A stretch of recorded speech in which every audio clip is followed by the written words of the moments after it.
একটি বৃদ্ধ মহিলা যে নাকি নতুন মার্সিডিজ গাড়ির লোগোটা ভেঙে ফেলে, তারপরে তার ছেলে এসে দেখে ফেলে কাণ্ডটা। তারপরে দেখে বলে, এই মা তুমি কি করেছো, নতুন গাড়ির মার্সিডিজের লোগোটা তুমি ভেঙে ফেললা। তারপরে ছেলেটা বলছে, এখন আমি কি করি, হায় হায় এখন তো জরিমানা দিতে হবে, অনেক দামি গাড়ি। তারপরে কিছু বলের ভিতর আটা নেয়, আটা নিয়ে তারপরে একটা গরুর শিং নেয়, তারপর গরুর শিংটার ভিতরে লাগিয়ে দেয় সেই ছেলেটা। তারপরে গাড়ির এখানে এসে তারপরে লোগোটা লাগিয়ে দেয়। তারপরে বলে, মা তুমি চালু চলো, তুমি যা কাম করেছো না তা আমাদেরকে বিপদে ফেলে দিয়েছো।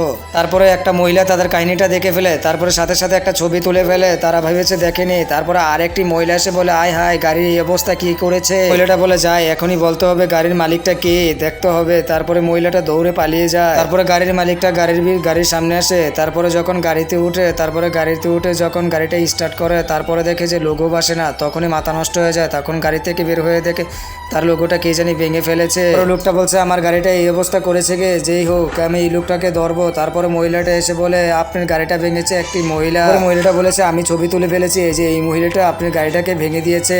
তারপরে লোকটি বলছে, এই লোকটির বাসায় যেতে হবে, সরেন। তারপরে সেই লোকটি বাসার ভিতরে যায় সেই লোকটির। তারপরে লোকটিকে গিয়ে বলে, আপনি আমার গাড়ি ভেঙেছেন কেন। তারপরে লোকটিকে বলে, আপনি আমার গাড়ির জরিমানা দিবেন এখনই, আমি আপনাকে ভালো ভালো বলছি। তারপরে সেই লোকটি অস্বীকার করে যে আমি গাড়ি আপনার ভাঙিনি, কয় মিথ্যা কথা বলেন না, আপনি ভেঙেছেন। তারপরে গাড়ির মালিক বলছে, আর নাটক করার দরকার নেই, আমার গাড়ির লোগোটা আপনি লাগিয়ে দিবেন, জরিমানা দিবেন। তারপরে সেই লোকটি বলছে, এই আপনি চুপ করুন, আপনি দেখেছেন আমাকে গাড়ি ভাঙতে। লোকটি সেখান থেকে চলে যায়। যাওয়ার সময় বলে যে, আপনার আমি মামলা করবো আপনি যদি আমার গাড়ির লোগো না লাগিয়ে দেন। তারপরে সেই লোকটা চলে যায় সেখান থেকে। বন্ধুরা, ভিডিওটা ভালো লাগলে একটা সাবস্ক্রাইব, একটা লাইক করবেন।